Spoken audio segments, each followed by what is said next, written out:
सज्जन श्रोते, चिंतन वाचक पाठक हो, आजपासून आपण पुन्हा आपला संवाद सुरू करत आहोत.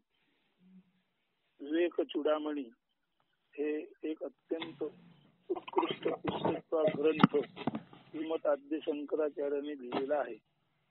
त्या विवेक चूडामणी याचा अर्थ असा आहे, विवेक सत असतचा विवेक याला विवेक म्हणतात. सदसत विवेक यालाच अध्यात्मामध्ये विवेक बुद्धी म्हणतात किंवा विवेक म्हणतात. तर सदसत विवेक, सारासार विवेक, दुधाचं दूध पाण्याचं पाणी करण्याची शक्ती, या विवेकाला अत्यंतिक महत्व असून हे विवेक रूपी रत्न शिरोधार आहे. म्हणजे चूडामणी, चूडा म्हणजे केशसंभार, त्या केशसंभारामध्ये आदराने धारण करावं असा सदसत विवेक रूपी हिरा, असं सदसत विवेक रूपी रत्न, मणी म्हणजे रत्न असून त्या सदसत विवेकाचा सन्मान प्रत्येक माणसाने केला पाहिजे. अशा अर्थी सदसत विवेक म्हणजे सारासार बुद्धी, निरक्षर विवेक, या सत असत विवेक यालाच शिरोधार म्हणजे डोक्यावर धारण करण्याजोग रत्न म्हणजे मणी, मणी म्हणजे रत्न असं म्हटलेलं आहे. तर विवेक चूडामणी म्हणजे सारासार सदसत विवेक रूपी रत्न हे प्रत्येकाने आपल्या माथ्यावर धारण करून त्या विवेक पद्धतीने वागलं पाहिजे. तर आता या विवेक चूडामणी मध्ये जेव्हा आपल्याला विवेक जागृत होतो तेव्हा माणसाला सहा अहम, तो मी आहे, आणि अर्थातच अहम सहा, सोहम हौसो, सोहम हौसो, सोहम हौसो. एकदा का सदसत विवेक रूपी रत्न आपणाला प्राप्त झालं की जे प्रत्येकाने शिरोभागी धारण करावं इतकं पवित्रतम, इतकं आदरणीय आहे. एकदा का त्याच्या अभ्यासात आपण मग्न झालो की आपण जिथे पोचतो तिथे आपणाला ते परब्रह्म आणि आपण मी, परत ते परब्रह्म आणि मी एक आहे याची जाणीव होते.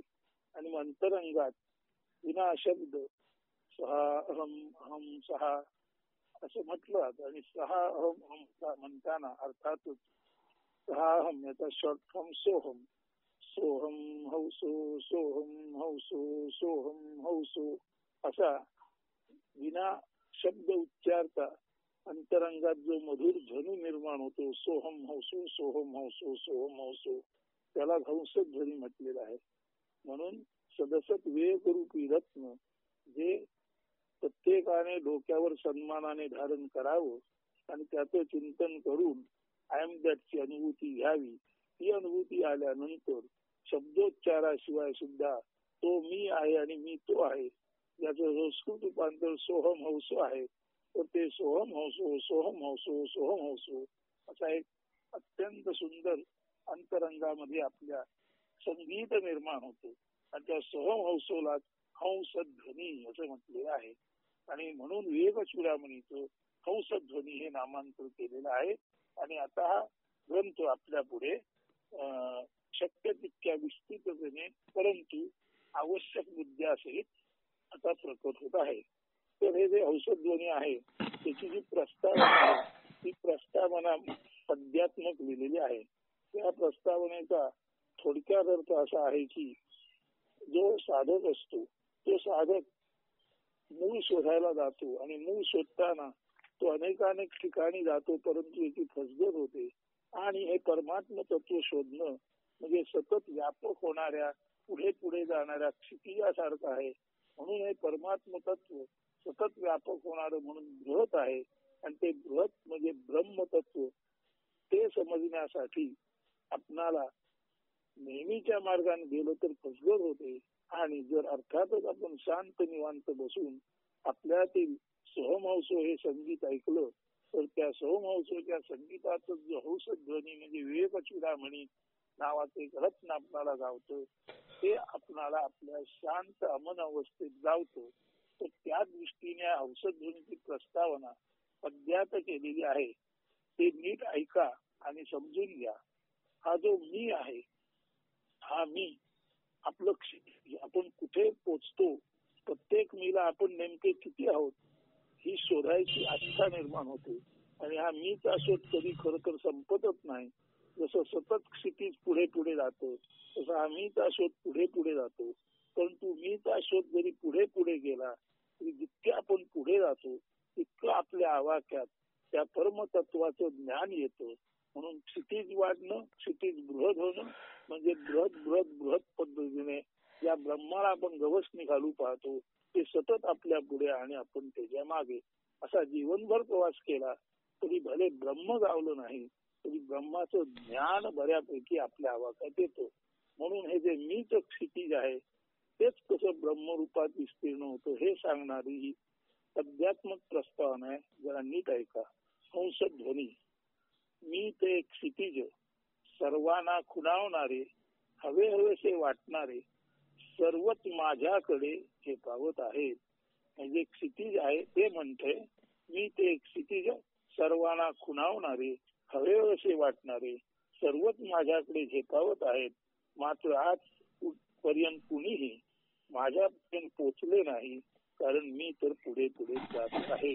म्हणजे ब्रह्मरूपी मी हे क्षितिज जे सर्वांना खुणावतो सर्व माझ्याकडे झेपावतात मात्र कुणी आजपर्यंत माझ्यापर्यंत पोचले नाही कारण मी तर सतत पुढे पुढे जात आहे.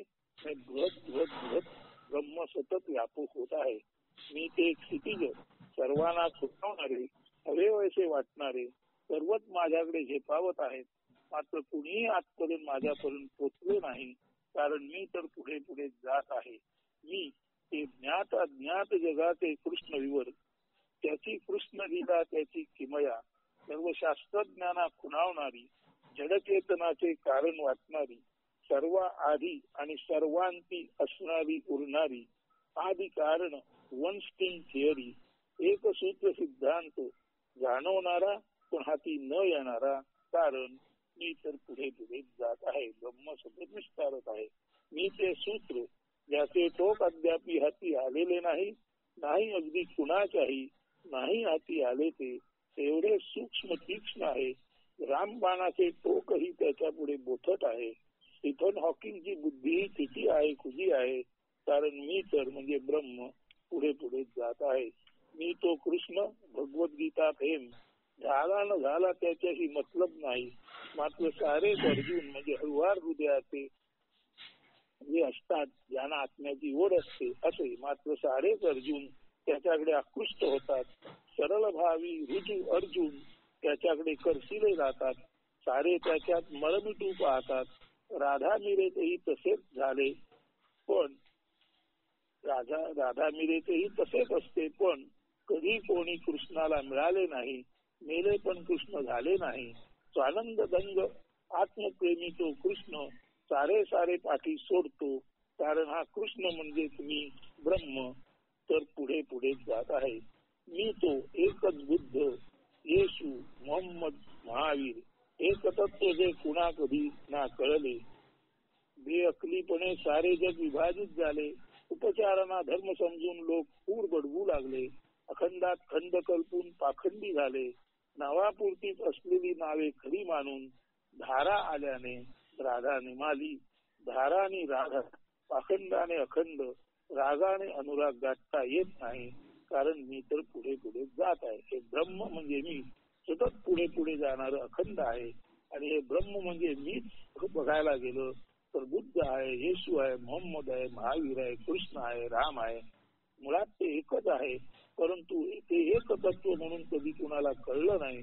त्यामुळे हे सर्व बुद्ध येशू मोहम्मद महावीर रामकृष्ण यांचे अनुयायी सर्व मूळ न कळल्यामुळे बेअकलीपणे विभाजित झाले आणि त्यांनी हे जग विभाजित केले. त्यामुळे उपचारा धर्म समजून लोक उर बडवू लागले. अखंडामध्ये खंड कल्पून त्या अखंडात खंड कल्पणं म्हणजेच पाखंड तयार झालं आणि नावापुरती असलेली नावे खरी मानून प्रॉब्लेम असा झाला. समस्या अशी झाली की धारा आल्याने म्हणजे धारा पडल्याने असं वाटायला लागलं की राधा ही अविभक्त आहे कृष्णापासून ब्रह्मापासून.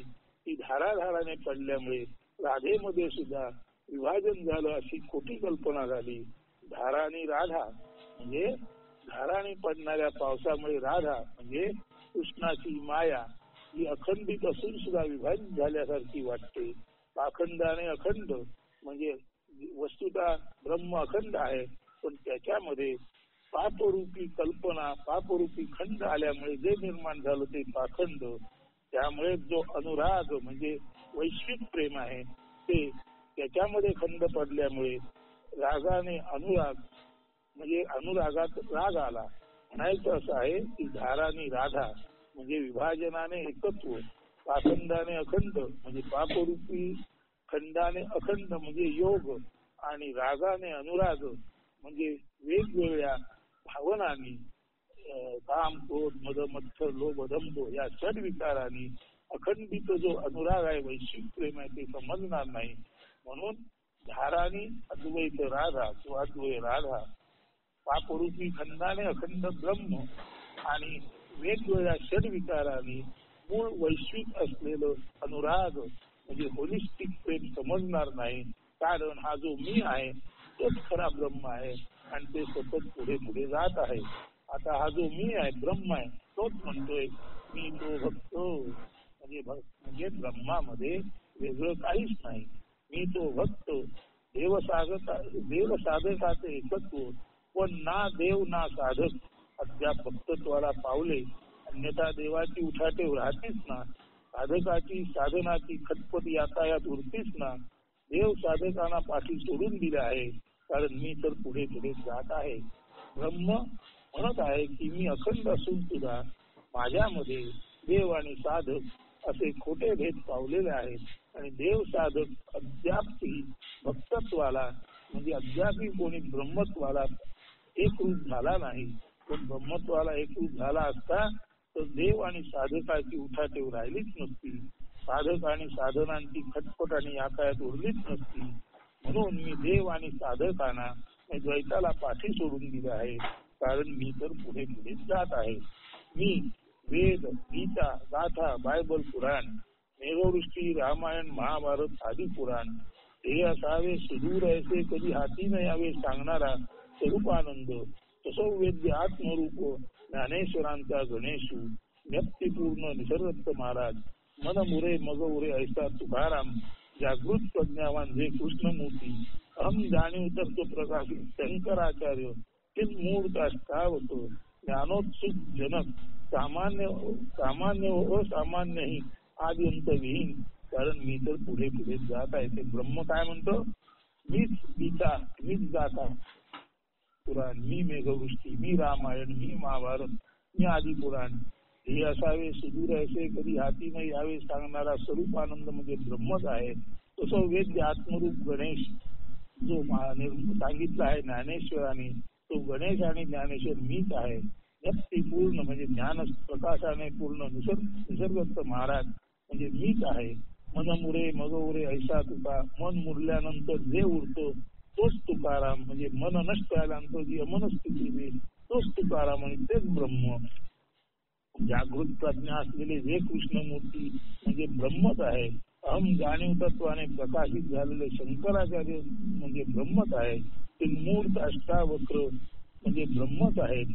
आणि ज्ञानोत्सुक जनक, ज्ञानासाठी उत्सुक असलेला जनक, सामान्य व असामान्यही आदि अंतविहीन, म्हणून सामान्य आणि जे असामान्य आहेत तेही आदि अंतविहीन, आदि नसलेले अंत नसलेलं असं आदि अंतविहीन ब्रह्मच आहे.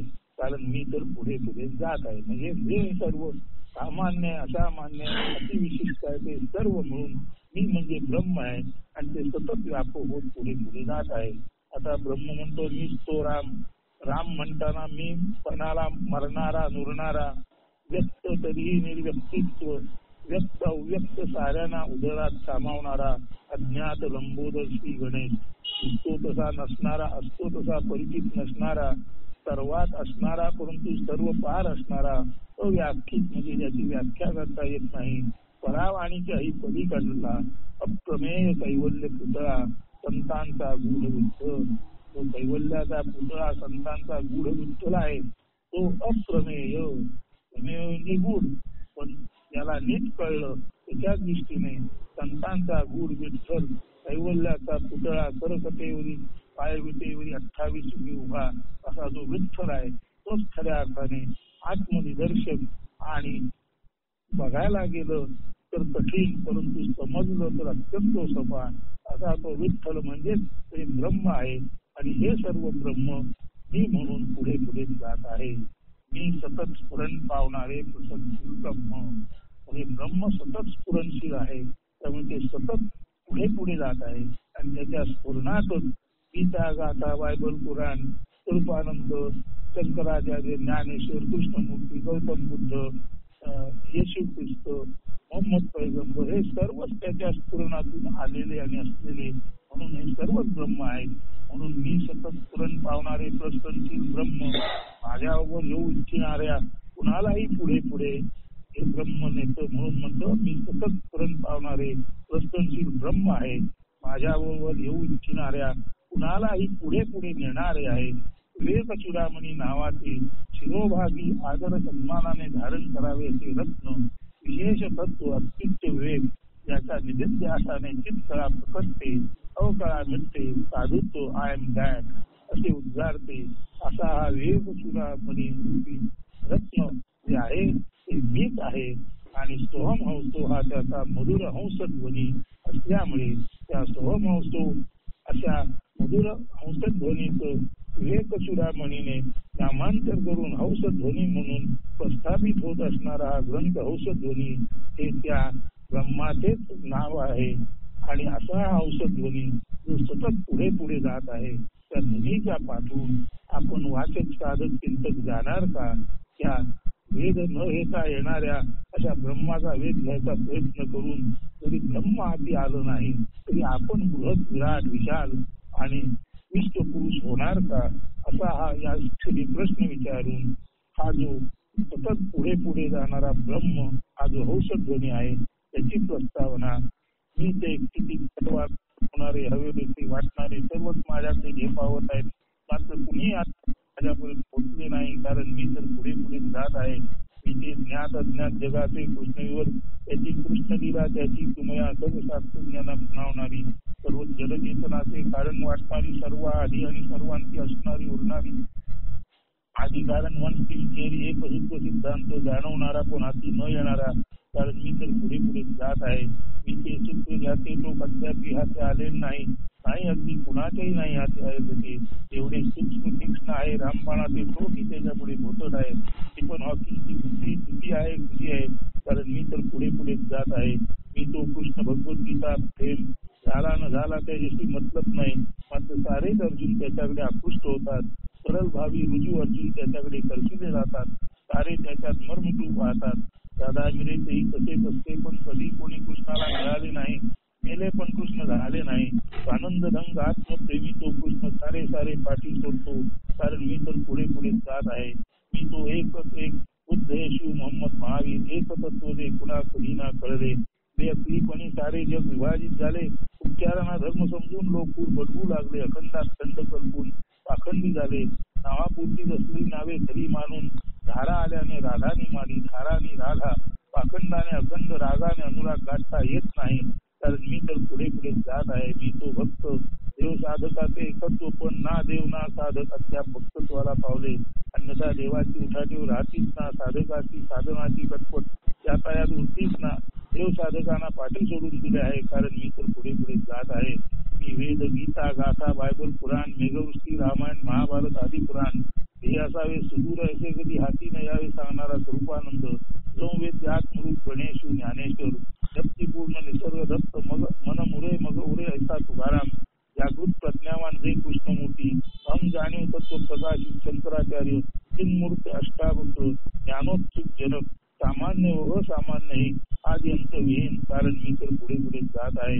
मी तोच राम म्हणताना मी पणाला मरणारा नुरणारा, व्यक्त तरी निर्व्यक्तित्व, व्यक्त अव्यक्त साऱ्यांना उद्यात सामावणारा, अज्ञात लंबोदर श्री गणेश, दिसतो तसा नसणारा, असतो तसा परिचित नसणारा, सर्वात सर्वपार अव्याख्यित परावाणीच्या पलीकडला अप्रमेय कैवल्य पुतळा, संतांचा गूढ विठ्ठल, कारण मी तर पुढे पुढे जात आहे. मी सतत स्फुरण पावणारे प्रसन्नशील ब्रह्म, माझ्याबरोबर येऊ इच्छिणाऱ्या कुणालाही पुढे पुढे नेणारे विवेक चूडामणी नावाचे शिरोभागी आदर सन्मानाने धारण करावे असे रत्न, विशेष तत्व अत्युच्च विवेक, ज्याच्या निधिध्यासाने चित्तळा प्रगटते, अवकळा मिटते, साधुत्व आयम दॅट असे उद्गारते.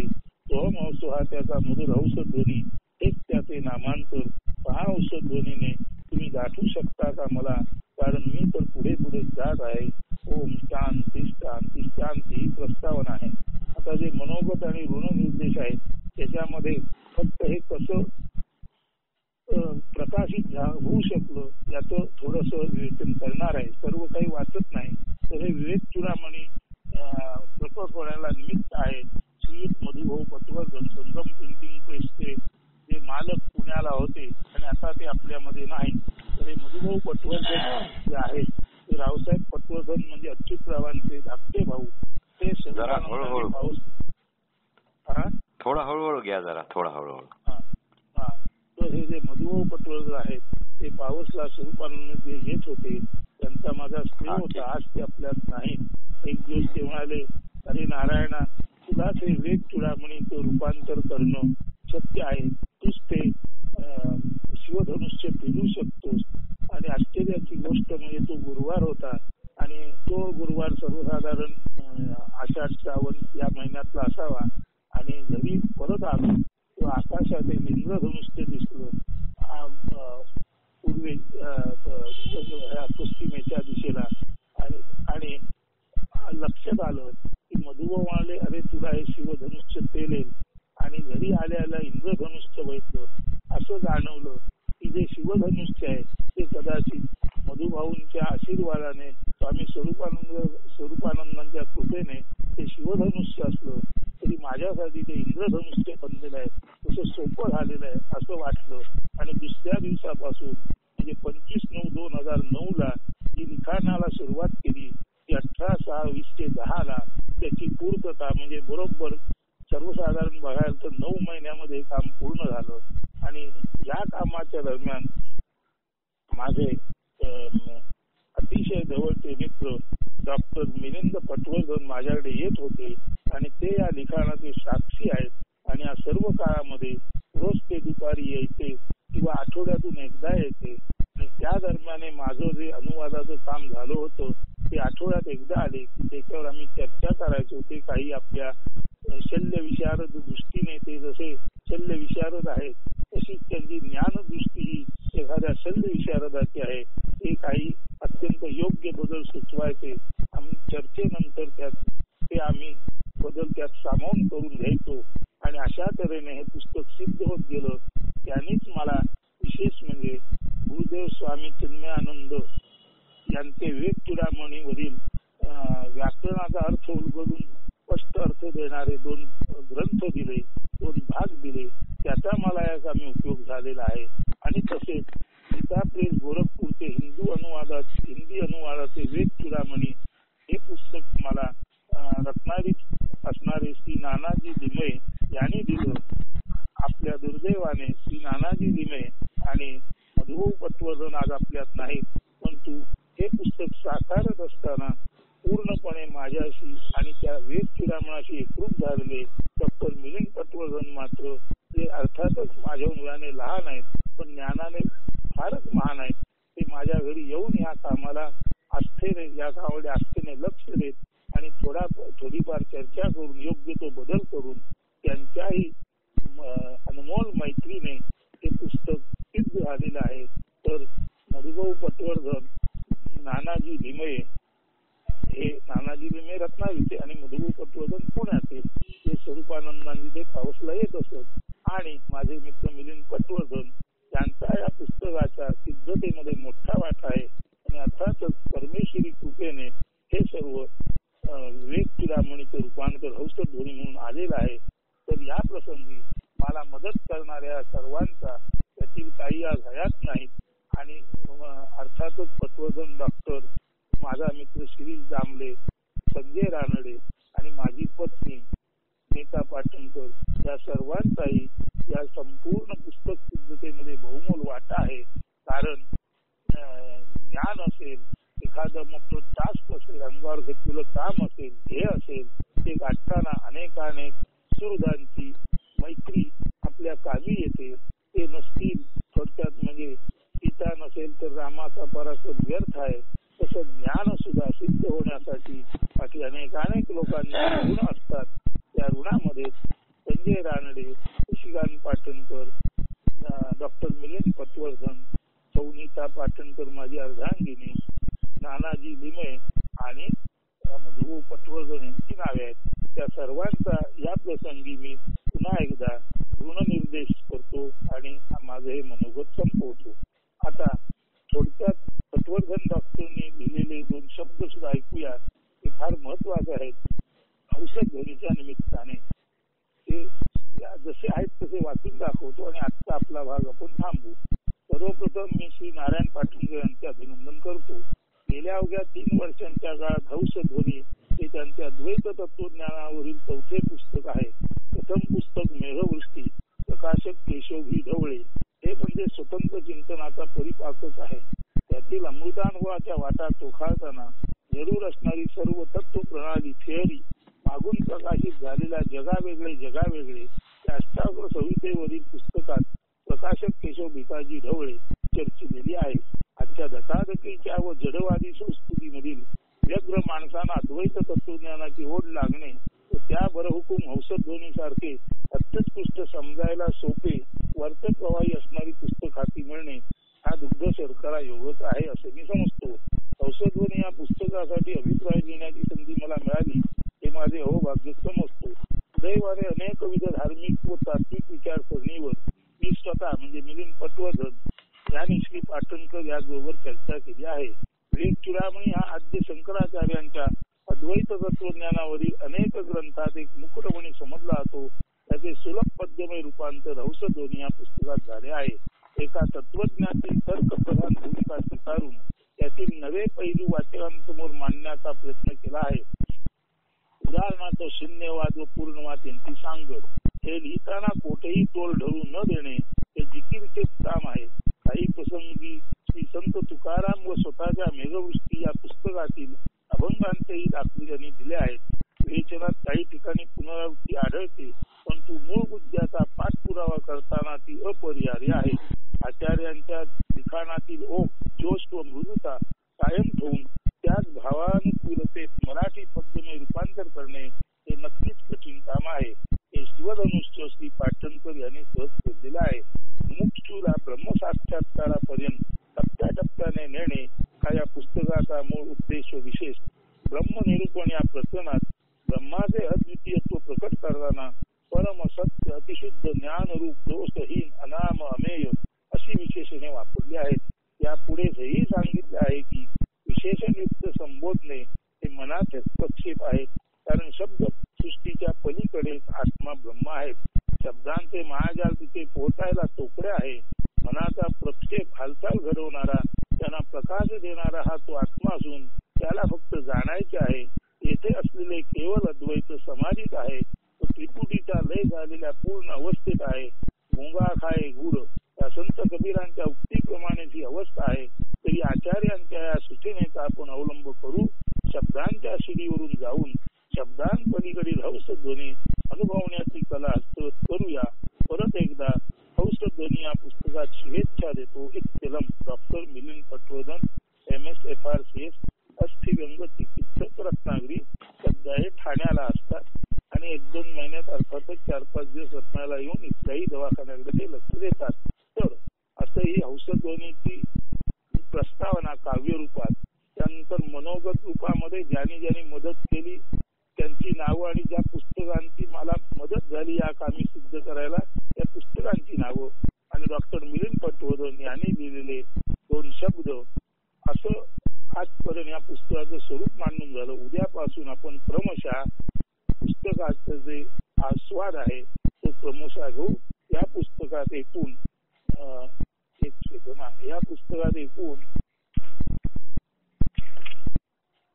75 प्रकरण आहेत. तरी सुद्धा प्रकरण छोटी छोटी आहेत. अर्थात पानं मात्र 400च्या आसपास आहेत. 396-397 आहेत.